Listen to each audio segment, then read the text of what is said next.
Há um tempo atrás eu preguei todo o livro de Jonas, do profeta Jonas, e eu queria que você abrisse mais uma vez o profeta Jonas no capítulo 3.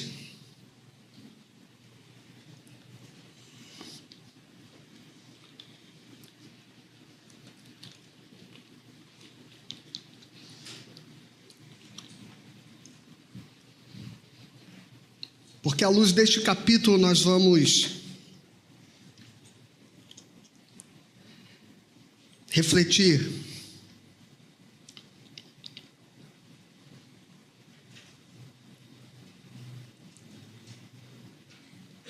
O texto diz: a palavra do Senhor veio a Jonas pela segunda vez, dizendo: levante-se, vá à grande cidade de Nínive e pregue contra ela a mensagem que lhe darei. Jonas se levantou e foi a Nínive, segundo a palavra do Senhor. Ora, Nínive era uma cidade muito importante diante de Deus. Eram necessários 3 dias para percorrê-la. Jonas começou a percorrer a cidade caminho de um dia e pregava dizendo: ainda 40 dias e Nínive será destruída. Os ninivitas creram em Deus, proclamaram um jejum e vestiram roupa feita de pano de saco, desde o maior até o menor. Quando essa notícia chegou ao rei de Nínive, ele se levantou do seu trono, tirou os trajes reais, cobriu-se de pano de saco, sentou-se sobre cinzas e mandou proclamar e divulgar em Nínive o seguinte: por mandado do rei e dos seus nobres, ninguém, nem mesmo os animais, bois e ovelhas, pode comer coisa alguma. Não lhes deem pasto, nem deixem que bebam água, todos devem ser cobertos de pano de saco, tanto as pessoas como os animais.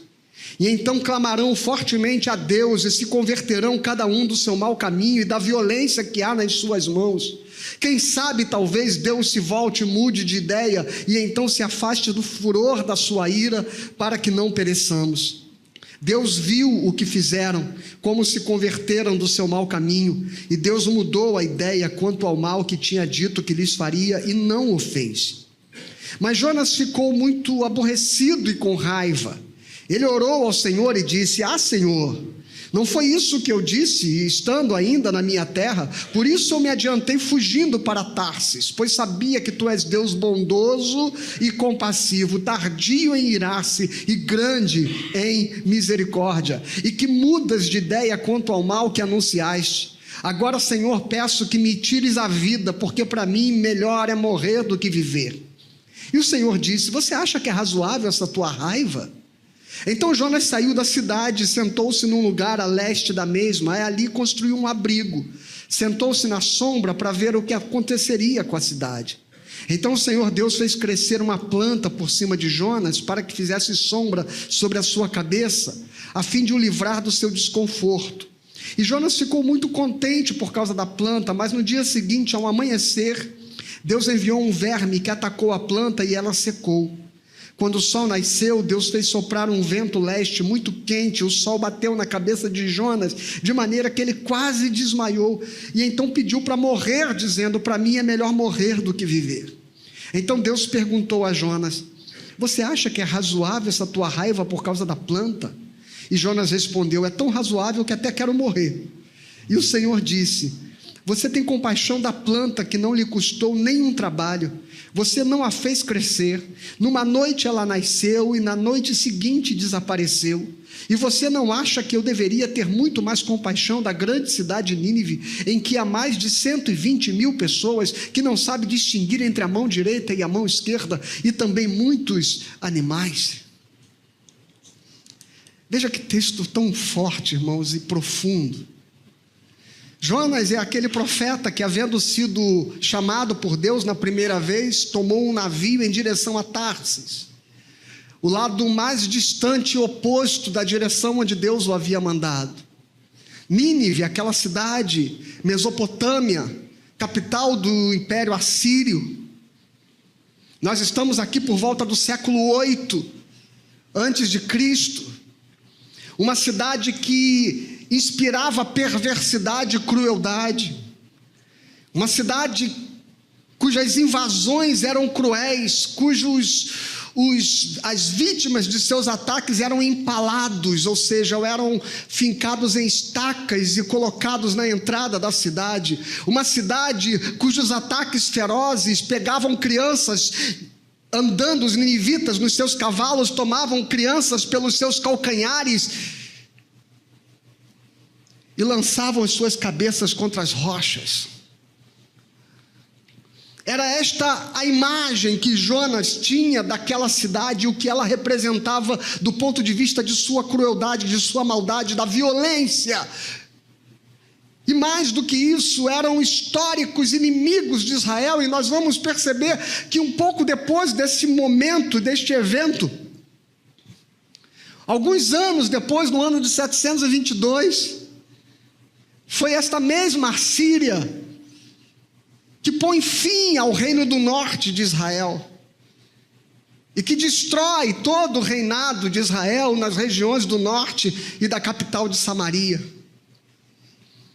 Os ninivitas, portanto, eram as últimas pessoas para quem um judeu, um israelita desejaria salvação, perdão e misericórdia de Deus, por tudo que eles representavam. Mas o texto diz que quando Jonas fugiu, uma grande tempestade veio sobre o mar e deu contra o navio em que Jonas estava dormindo no porão, e todos os tripulantes e passageiros desesperados rogavam cada qual ao seu Deus, buscando livramento para aquela tempestade, até que acharam Jonas dormindo no porão e disseram: chama também pelo teu Deus e clama a ele, pode ser que ele nos livre. Então Jonas diz: mas essa tempestade é por minha causa, porque eu estou fugindo do Senhor. Lança-me no mar e a tempestade vai passar. E eles lançaram Jonas no mar, e Jonas então, como nós conhecemos a história, engolido por um grande peixe, que não foi uma baleia, mas engolido por um grande peixe, passa 3 dias no ventre do peixe,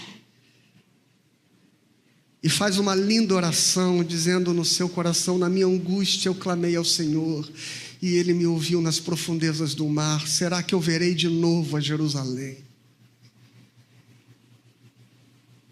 E então, arrependido e transformado na sua vontade, nos seus propósitos, Jonas é lançado no mar, onde vai pregar em Nínive. E chega então em Nínive um profeta que foi lançado na praia da boca de um peixe. E que importância isso tem, e quão poderosa é esta imagem para o propósito de Deus de falar para os moradores de Nínive. Você vai entender daqui a pouco. Olhando o texto, irmãos, e voltando para ler com você os primeiros versos outra vez, o texto diz: a palavra do Senhor veio a Jonas pela segunda vez, dizendo: levanta-se, vá à grande cidade de Nínive e pregue contra ela a mensagem que eu lhe falei. E Jonas se levantou e foi a Nínive segundo a palavra do Senhor. A primeira coisa que eu queria dividir com você a respeito de Jonas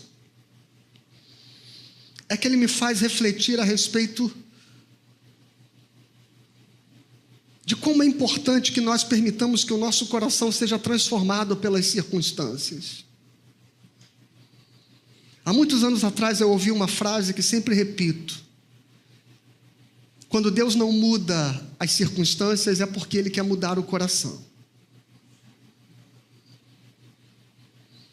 Infelizmente, existem pessoas que, mesmo e apesar de estarem sendo sacudidos por tempestades que Deus permitiu. Veja, domingo passado eu preguei sobre o amor de Deus. E preguei contra a ideia de um Deus vingador, de um Deus punidor, de um Deus castigador. Mas não se iluda e não confunda as coisas. O Deus que ama é o Deus que disciplina. O Deus que ama é o Deus que, quando nós estamos saindo do centro da sua vontade, Ele pode usar tempestades para mudar o nosso coração e nos trazer de volta. E Ele não faz isso por castigo, por vingança ou por ira, faz isso porque nos ama e sabe que a nossa vida, ela não será plena se nós não estivermos vivendo no centro da vontade do Senhor. Mas quando eu leio esse texto, eu digo e vejo que Jonas aprendeu. Jonas aprendeu a lição. Na segunda vez que Deus fala com ele, ele assume o compromisso, ele obedece, ele vai para onde Deus queria que ele fosse.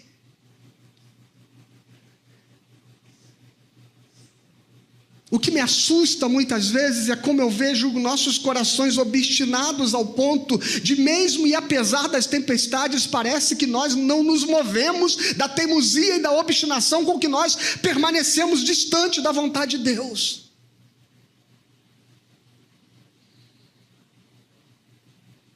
É impressionante olhar pessoas cujo casamento está passando por tempestades e vê-las repetindo os mesmos comportamentos.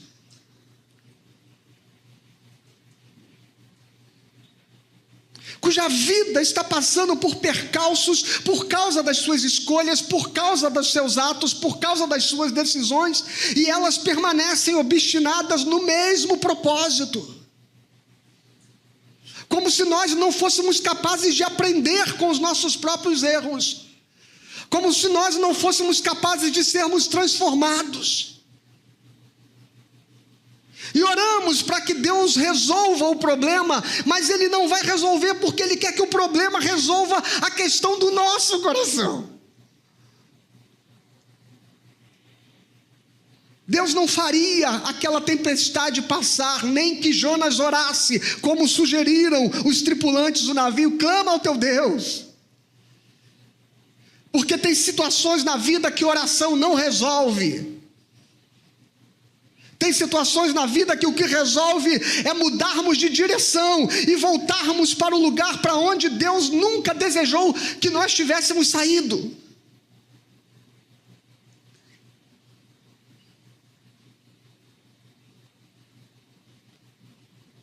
E nós achamos que é a oração que resolve o problema do casamento. Sim, claro que nós temos que orar, mas há problemas que oração não resolve. Há tempestades que não vão passar se nós não mudarmos de atitude.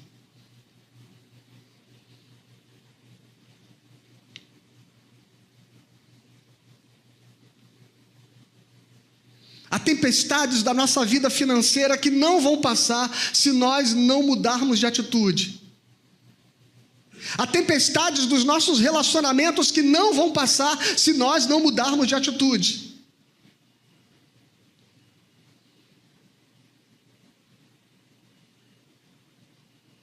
Há situações emocionais que não vão ser restauradas em nós se nós não mudarmos o ambiente no qual nós estamos viciosamente vivendo.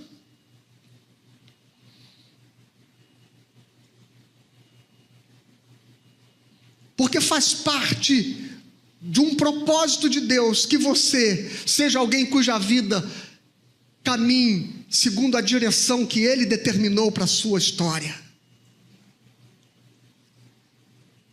Mas quão obstinado nós somos para achar que Deus é aquele que resolve os problemas.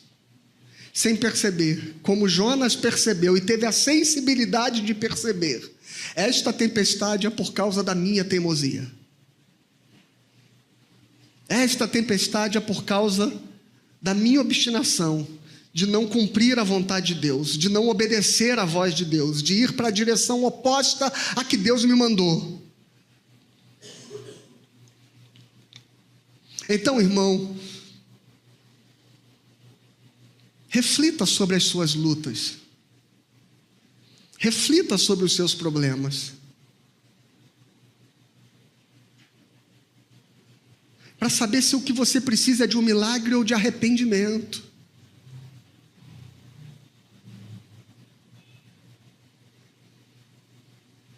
Porque pode ser que não seja o diabo o causador das tuas lutas.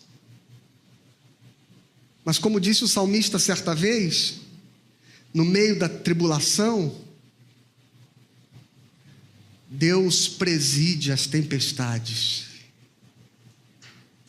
Deus também preside as tempestades da sua vida. Mas o nosso orgulho, a nossa soberba às vezes é tão grande, que a gente acha que é sempre o diabo, a inveja de alguém, o ódio de alguém, as atitudes de alguém que estão contra nós, inocentes que somos.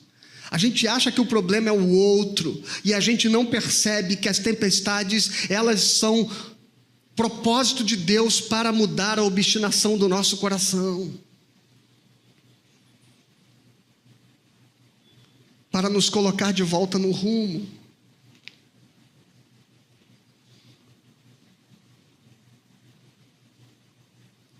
E dói muito quando eu vejo que os sofrimentos estão sendo perpetuados por causa de comportamentos que não mudam,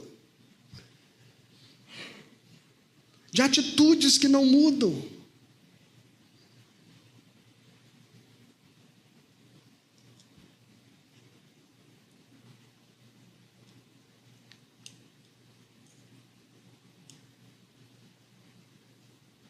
Aprenda com as tempestades.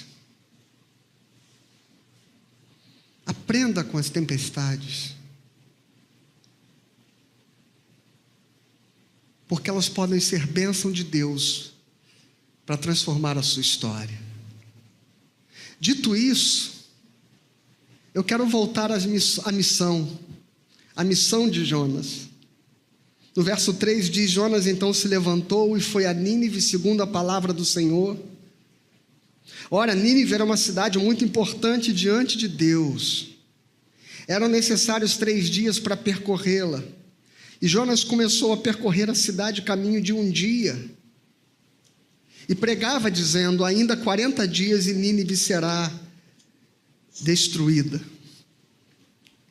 Eu paro para pensar o que faz com que um povo que não conhece o Deus de Israel, o que fez com que um povo que não teria razão para reconhecer Jonas. Imagine se eu saio daqui agora e vou para um país onde ninguém sabe quem eu sou, ninguém nunca ouviu falar na minha religião, ninguém nunca ouviu falar de Jesus Cristo, ninguém nunca ouviu falar do meu Deus, e eu chego neste país de uma cultura e de crenças diferentes, de uma religião diferente, e eu digo: Deus me mandou dizer que vai destruir vocês em 40 dias se vocês não se arrependerem. Quem me daria crédito? Que argumentos eu teria para convencer esta gente? Que argumentos eu teria para fazê-los acreditar no que eu estou dizendo é palavra de Deus para a vida delas?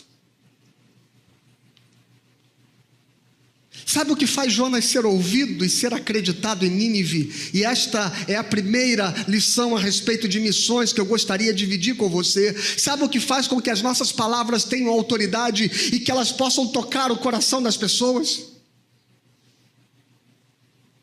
Não são as palavras, é quem nós somos.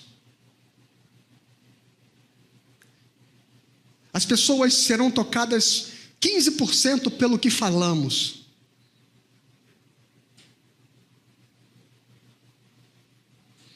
E todo o restante pelo testemunho das nossas vidas. Francisco de Assis dizia: pregue o evangelho e, se necessário, use as palavras. Pregue o evangelho e, se necessário, use as palavras. Sabe o que fez aquela gente acreditar em Jonas? Aí nós vemos a misericórdia de Deus. Os assírios e os ninivitas adoravam a um deus chamado Dagon. E sabe qual era a imagem de Dagon? Era metade homem, metade peixe. O deus assírio era representado pela figura de um peixe. E de repente, pela misericórdia e soberania de Deus, um peixe cospe um profeta na praia, que começa a dizer que veio falar em nome de Deus. Como duvidar de alguém que diz que vem em nome de Deus, se ele de fato foi cuspido por aquilo que na cabeça daquele povo era o modo como eles idealizavam Deus?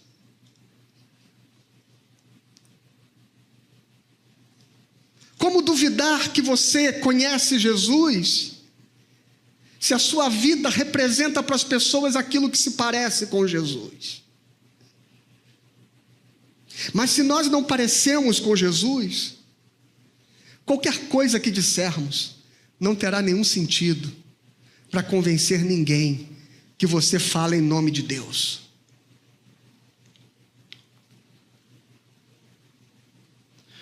Sabe por que o discurso da igreja precisa de ameaça?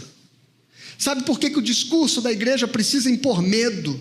Sabe por que o discurso da igreja precisa falar mais do inferno e da ira de Deus do que do amor de Deus? Porque ela perdeu a autoridade de ser reconhecida como discípula de Jesus, como discípulos de Jesus a partir do amor. Porque Jesus, ele disse o seguinte: se vocês amarem uns aos outros, vocês serão reconhecidos como meus discípulos. O mundo saberá que sois meus discípulos se amarem uns aos outros. Mas uma gente que não ama não pode ser reconhecida como discípulo de Jesus. Uma gente que não demonstra empatia pelos pecadores, uma gente que, como Jonas, não consegue se compadecer de 120 mil pessoas que iriam perecer, e que o Senhor diz no último versículo, que não conseguem distinguir a mão direita da mão esquerda, que são ignorantes.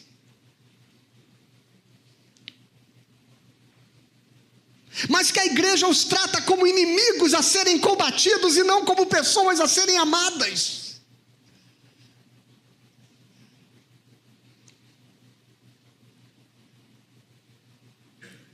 Olhamos o pecador como Jonas olhava os ninivitas, como gente que nos ameaça, como gente que ameaça a nossa família, gente que ameaça a nossa estabilidade, gente que ameaça o nosso estilo de vida, gente que ameaça a nossa segurança, gente que ameaça a nossa paz, gente que ameaça a nossa liberdade de culto, gente que ameaça a nossa fé, e nunca olhamos para as pessoas como gente que Deus ama.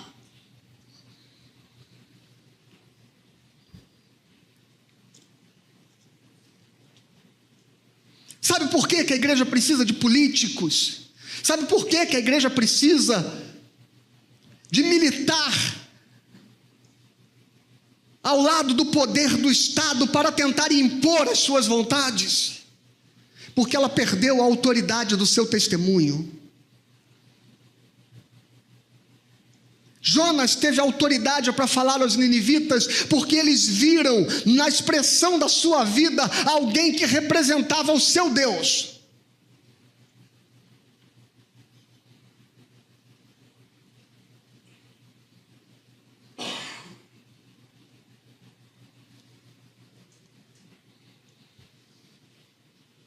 Mas as pessoas veem Deus em nós.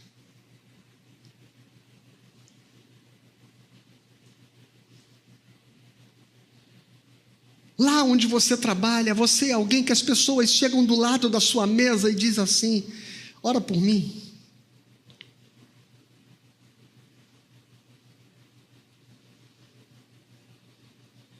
Ou como esta semana eu entrei na sala para dar bom dia,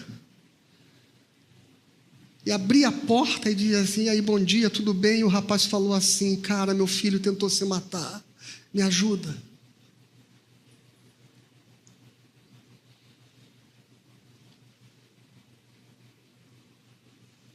Será que você é alguém que inspira esperança nas pessoas? Que inspira confiança nas pessoas? Jonas falou e o rei se quebrantou. E o rei se quebrantou, porque não havia dúvida é um profeta de Deus, porque a vida dele era o testemunho, porque ele veio da boca do peixe. É como se ele fosse para os ninivitas um autêntico representante de Dagon. E aí você diz: pastor, mas Deus usou um Deus pagão para falar com os ninivitas. Irmão, quando Deus ama, Ele fala do jeito que Ele quer, e Ele toca o pecador do modo que Ele quiser. E é por isso que a gente não entende e acha que tudo na história da salvação se resume à nossa caixinha religiosa. E não percebe os mistérios. Quando Deus quer salvar um pecador, Ele vai falar de um jeito que ele seja entendido. Ele vai encarnar a história. Jesus é um Deus que encarnou, querendo se revelar a nós, para que nós pudéssemos compreender um amor que nós não compreenderíamos se Ele não se fizesse homem.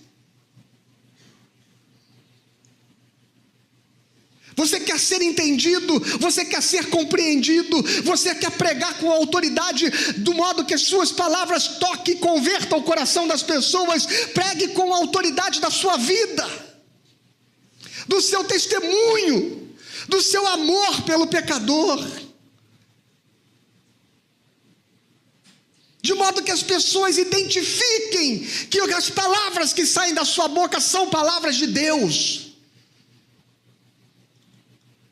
Que você não é um religioso querendo angariar frequentadores para a sua igreja, mas que você é alguém que está interessado na dor que ele sente.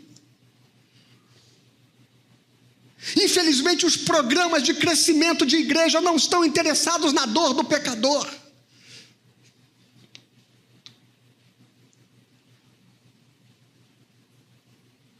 Eu nunca me esqueço que decepção eu vivi.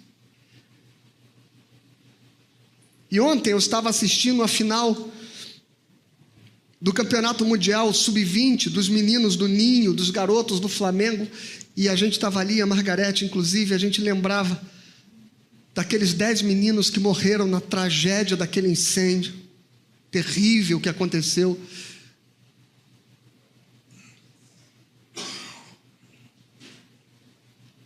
E eu recebi um áudio de uma determinada igreja, porque líderes desta igreja foram convidados a ir para lá, para o Ninho do Urubu, no dia daquela tragédia, no dia seguinte àquela tragédia. E tudo que eu esperava naquele áudio era que aquela pessoa dissesse: igreja, por favor, se levante, dobre os joelhos, ore por estas mães, orem por estas famílias, orem porque as pessoas estão sofrendo. Mas não foi isso que eu ouvi. O áudio que eu recebi, o líder desta denominação que estava lá dizia: eu quero que a igreja esteja orando, viu? Porque está todo mundo perdido aqui, os psicólogos, ninguém sabe o que fazer. E está abrindo a porta de um trabalho aqui para a gente. Orem para que esta porta se abra para a gente poder entrar no Flamengo e fazer um trabalho aqui dentro. E eu fiquei me perguntando em que lugar estava a dor das famílias, em que lugar estava o luto das pessoas que choravam. Havia apenas a ambição de uma denominação de encontrar uma artimanha, um instrumento, uma oportunidade de fazer um trabalho entre os jogadores de futebol do Flamengo, que naturalmente é muito interessante.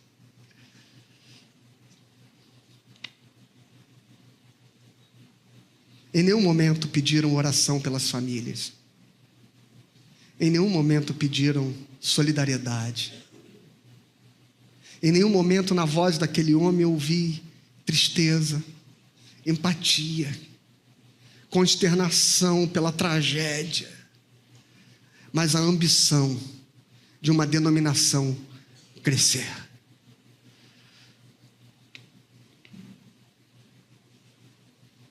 Por que que as pessoas não nos ouvem? Porque nós não estamos interessados nelas. Parece que estamos interessados apenas em fazer a nossa denominação crescer.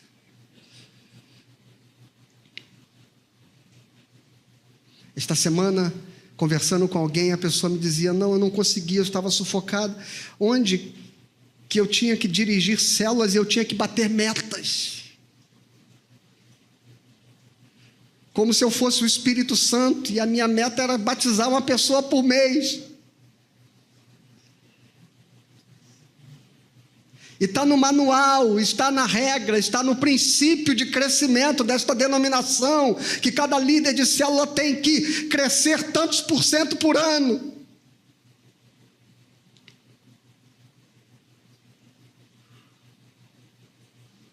E parece que a preocupação não é as pessoas, não são as pessoas, mas é o crescimento.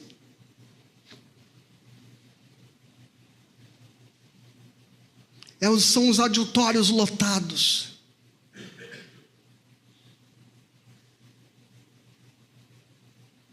Talvez por isso estas denominações precisem de um político de estimação. Talvez por isso estas igrejas queiram eleger um presidente. Talvez por isso as igrejas achem que precisam controlar as leis do país e que precisam fazer com que as pessoas obedeçam aos nossos costumes. Porque perdemos a autoridade de fazê-las enxergar o amor de Deus em nós, ao ponto de que isso possa convertê-las, transformá-las, fazê-las desejar o nosso Deus, fazê-las desejar arrependimento e mudança. O rei de Nínive disse: vamos fazer jejum, porque quem sabe Deus se arrependa do mal, da ira, da fúria, da vingança, do castigo que disse que vai mandar sobre nós.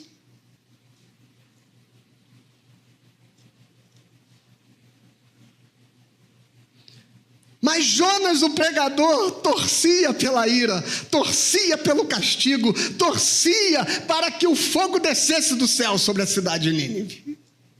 Se indignou quando Deus decidiu não destruir a cidade. Se indignou.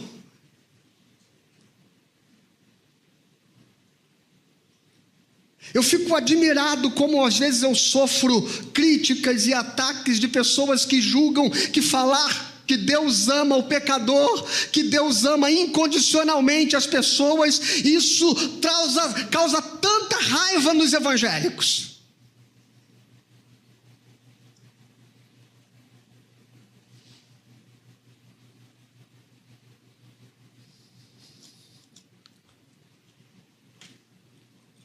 E o texto continua no versículo 5.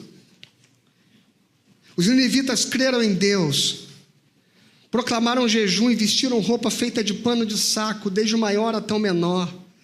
Quando essa notícia chegou ao rei de Nínive, ele se levantou do seu trono, tirou os trajes reais, cobriu-se de pano de saco, sentou-se sobre cinzas, mandou proclamar e divulgar em Nínive o seguinte: por mandado do rei e dos seus nobres, ninguém, nem mesmo os animais, bois e ovelhas, pode comer coisa alguma, não lhes deem pasto, nem deixem beber água.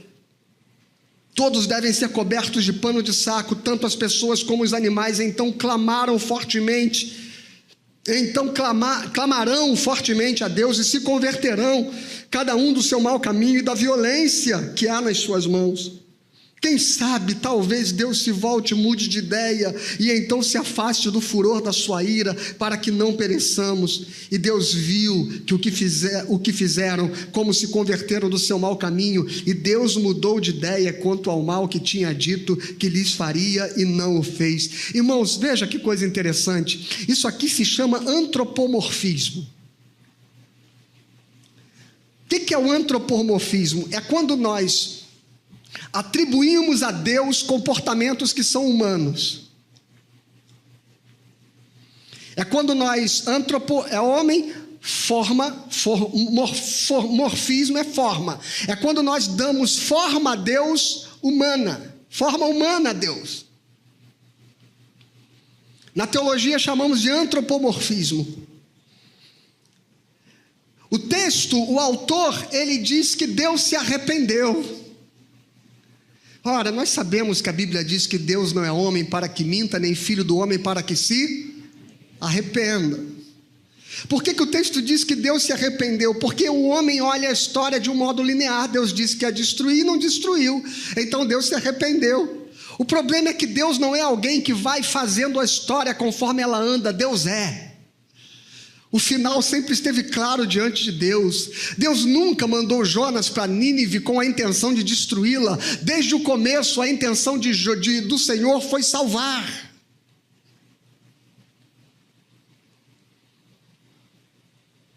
A intenção e o objetivo do Evangelho, irmãos, é proclamar que Deus salva. Não, Deus vai mandar para o inferno. Deus não manda ninguém para o inferno.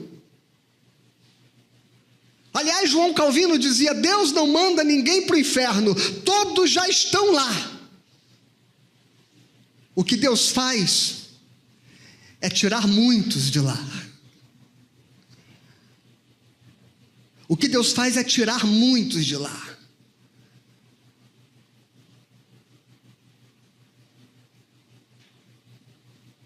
Portanto, de Deus não há nenhum desejo que o pecador morra. João capítulo 12, versículo 47 diz: se alguém ouvir as minhas palavras e não as guardar, eu não o julgo, porque eu não vim para julgar o mundo, mas eu vim para salvá-lo.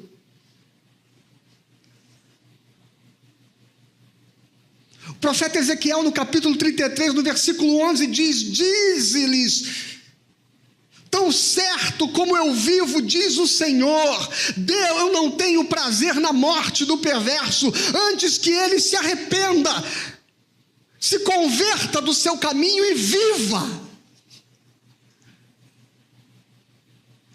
Não há nenhum prazer em Deus na tragédia humana. Não há nenhum prazer em Deus na condenação humana. Não há nenhum prazer em Deus. Eu vou repetir: eu não tenho prazer na morte do perverso, mas que o perverso se converta do seu caminho e viva.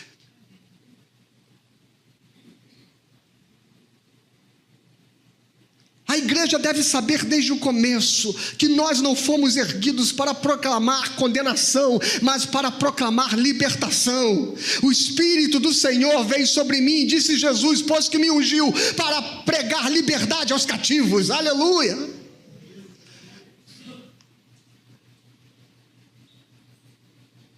O nosso ministério não é o ministério do julgamento, o nosso ministério é o ministério, diz a palavra, o ministério da reconciliação, é o que diz o apóstolo Paulo. O objetivo da igreja é reconciliar o homem com Deus.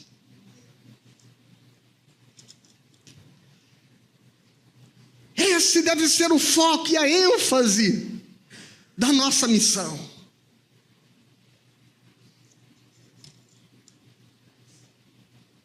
E é por isso, irmãos, que não faz nenhum sentido que você, dizendo eu sou calvinista, eu creio na predestinação, Deus trará a si aqueles que são deles. Então por que pregar o evangelho? Porque nós amamos as pessoas, porque nós queremos todos. Eu não sou universalista. Universalismo é aquela ideia de que todos serão salvos. Eu não sou universalista, mas eu gostaria muito de acreditar que Deus há de salvar a todos.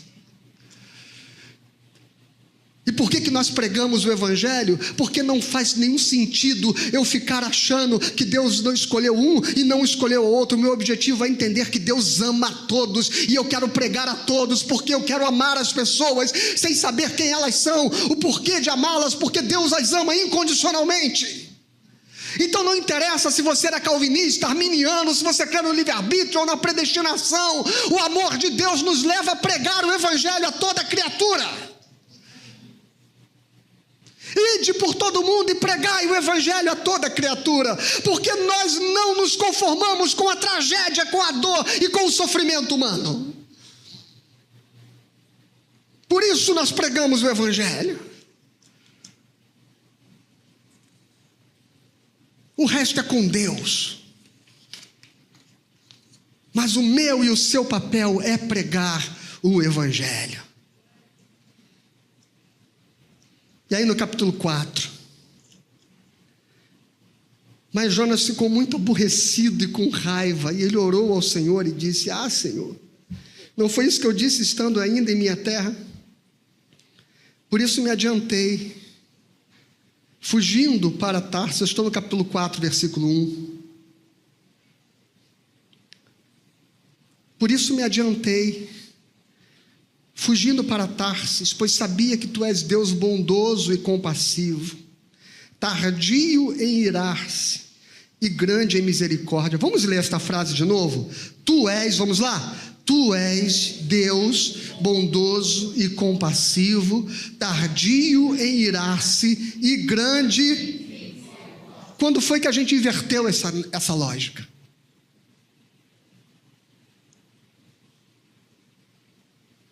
Quando foi que o nosso Deus se tornou primeiro um Deus que se ira, para depois ser um Deus que ama?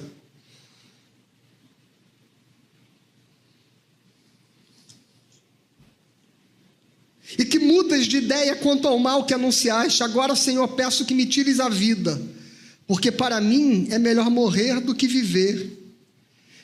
E o Senhor disse: você acha que é razoável essa tua raiva? Irmãos, eu tenho a sensação, eu já disse isso aqui uma vez, eu tenho a sensação que se Deus decidisse extinguir o inferno e levar todos para o céu, ia ter crente que ia fazer essa oração no céu. Eu não quero ficar aqui com essa gente. Deus ia ter que abrir o inferno de novo, só para os crentes com raiva.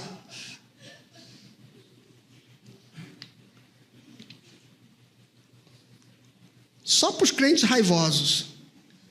E Deus disse: Jonas, você acha que é razoável essa tua raiva? Então Jonas saiu da cidade, sentou-se num lugar a leste da mesma, e ali construiu um abrigo, e sentou, e ele ficou torcendo: não, Deus vai destruir. Ele ficou lá de longe, dizendo assim: não, vai cair fogo do céu.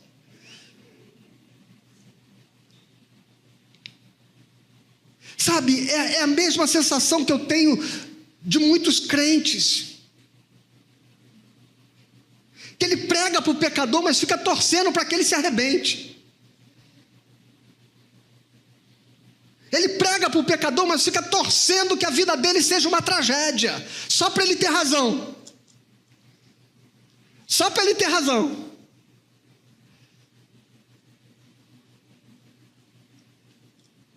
Só para ele poder dizer: não falei?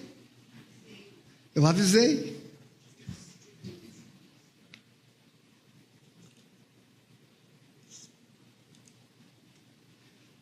Sabe, irmãos,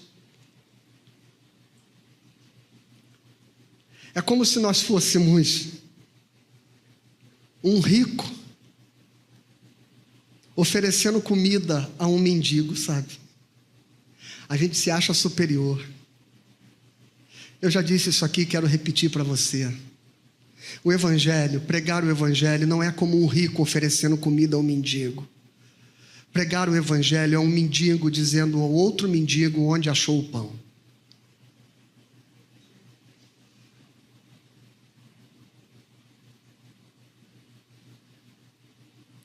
Entendeu isso?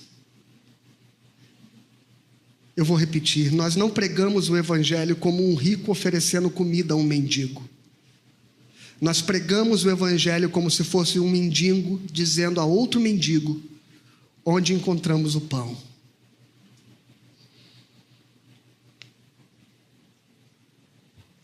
Jonas se acha melhor.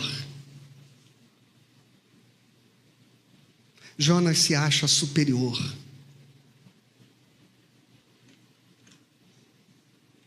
Jonas se acha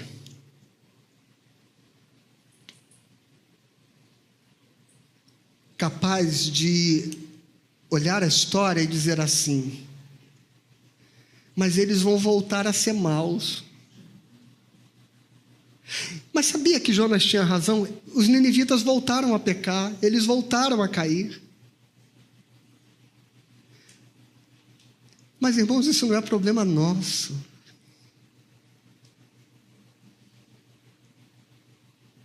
Isso não é problema nosso.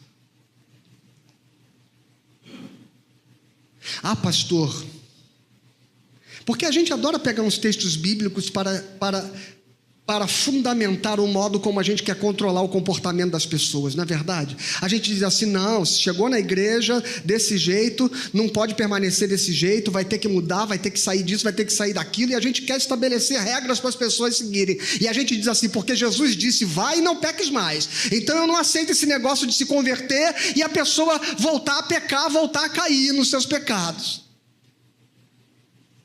É legal isso, de fato, tem um texto que diz, vai e não peques mais, né? Mas o que a gente faz com aquele que diz, perdoa 70 vezes 7?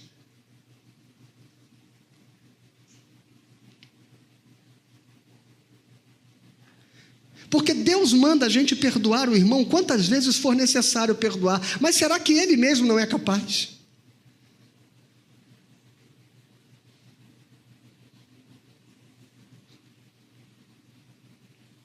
É Deus quem vai lidar, irmãos, com as pessoas e os seus pecados.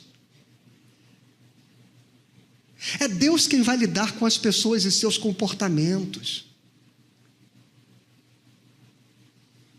É Deus que conhece quais são as prisões, quais são os grilhões de cada alma. É Deus que conhece as lutas internas de cada vida. É Deus que sabe, é Deus que conhece. E Ele também conhece o sem vergonha, o cara de pau, o obstinado pelo pecado, aquele que na cara dura quer viver de qualquer jeito, sem nenhum interesse em mudança. Mas Ele também conhece aquele que tenta e não consegue.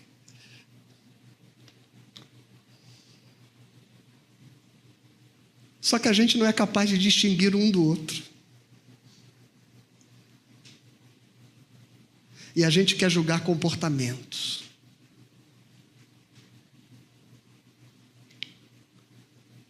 E Jonas estava nessa vibe. Ele disse assim, não, essa gente vai voltar, essa gente vai errar de novo. Essa gente não merece misericórdia porque eles vão continuar pecando. Pois é difícil mudar a história de um povo assim de uma hora para outra. Como eu disse, em 722 eles estavam invadindo Samaria, estavam destruindo a cidade. E Jonas talvez naquele momento dissesse para Deus, eu te avisei, viu? Eu te avisei que não devia salvar essa gente. Olha aí eles.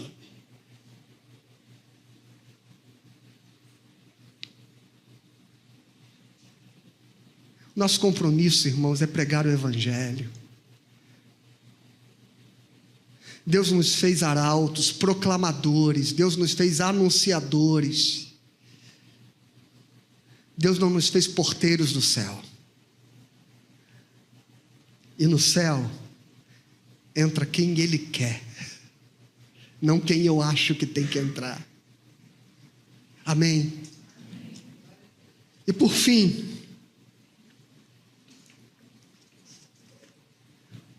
versículo 6 do capítulo 4. Então o Senhor Deus fez crescer uma planta por cima de Jonas, para que fizesse sombra sobre a sua cabeça, a fim de o livrar do seu desconforto. E Jonas ficou muito contente por causa da planta.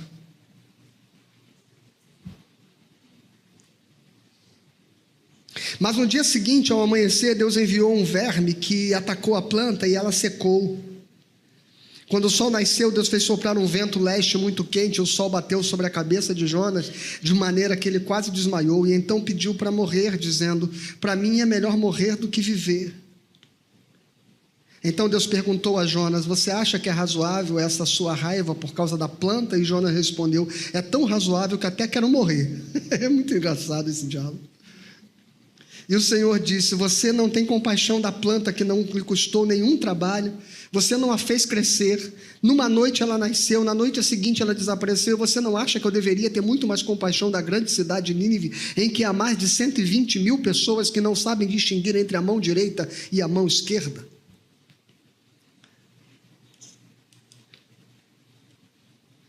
Veja, Jonas ficou furioso porque a estrutura que Deus criou foi destruída no dia seguinte.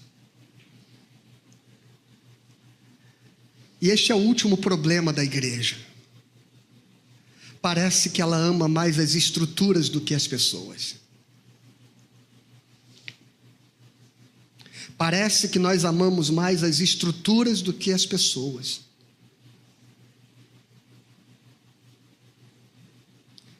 E a gente fica com um discurso de boca para fora de que a gente ama o pecador, de que a gente perdoa, de que nós somos acolhedores. Mas é fácil acolher gente tranquila. É fácil a gente harmonizar no grupo quem se dá bem com todo mundo. Difícil é a gente conseguir amar incondicionalmente gente complicada. Escuta aqui, você que está aqui, olha todo mundo para mim, por favor. Difícil é a gente amar gente complicada. Gente que desarmoniza as estruturas. Gente que quebra o bom andamento dos nossos trabalhos. Gente que incomoda o nosso bem-estar. Gente que muitas vezes causa desagregação. Esta gente é difícil de amar. A gente diz que ama, mas na verdade a gente coloca elas num cantinho da igreja para que elas não nos perturbem. Jonas amou mais as estruturas. Jonas amou mais a planta do que as 120 mil pessoas de Nínive. A gente ama mais o nosso departamento que a gente dirige e lidera do que as pessoas que nele estão.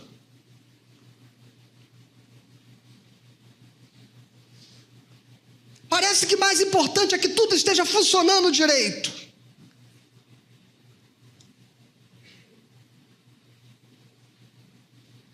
Por isso que as pessoas complicadas são convidadas a se retirar. Não de forma direta. Mas elas são aos pouquinhos segregadas. Até que acham que não há mais lugar para elas ali. E a gente diz, mas não é culpa minha, essa pessoa é muito difícil. Mas não é nosso dever amá-la. Pessoas que carregam seus próprios adoecimentos psíquicos, emocionais.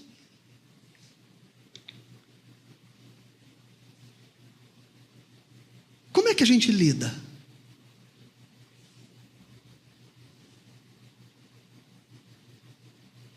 Como é que a gente lida com gente complicada? Como é que a gente lida com gente difícil? Como é que a gente lida com pessoas adoecidas?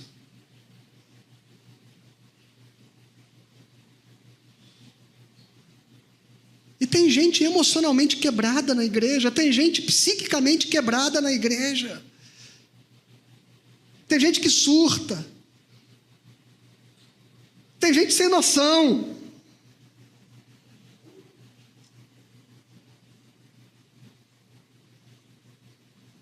Tem gente inocente, sabe, gente?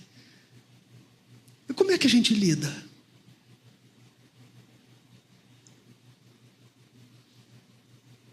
Será que a gente está mais preocupado com as coisas do que com as pessoas? Com as estruturas do que com os seres humanos?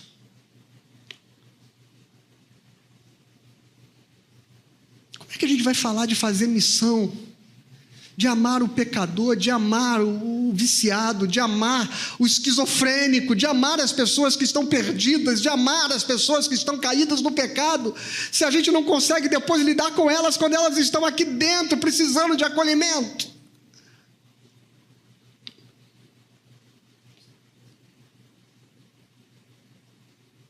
É muito difícil.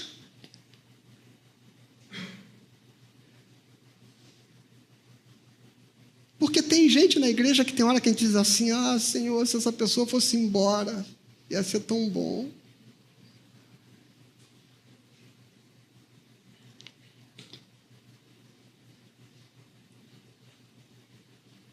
Um dia eu já pensei assim como pastor, sabia? E Deus me fez lembrar de uma história que eu vivi. Eu termino contando essa história para você. Eu estava saindo da minha casa, eu morava ali na estrada do Gabinal, e eu estava vindo para a igreja como um levita indo para o templo, sabe? E quando eu passei numa pracinha, que tem uma pracinha do lado de uma escola que tem ali, tinha uma senhorinha sentada na mureta chorando. E eu passei direto. lembrei da parábola do samaritano e voltei. E disse: por que a senhora está chorando? E ela começou a contar a história de um filho adotivo,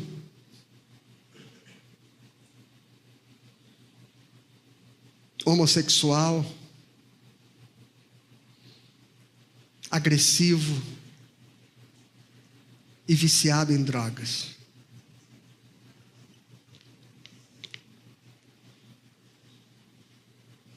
E no meio das lágrimas dela, ela disse: e eu desisti dele.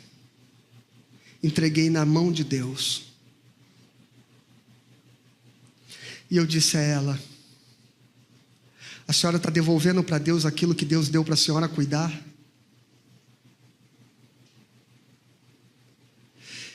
Se a senhora não for capaz de amá-lo, quem será?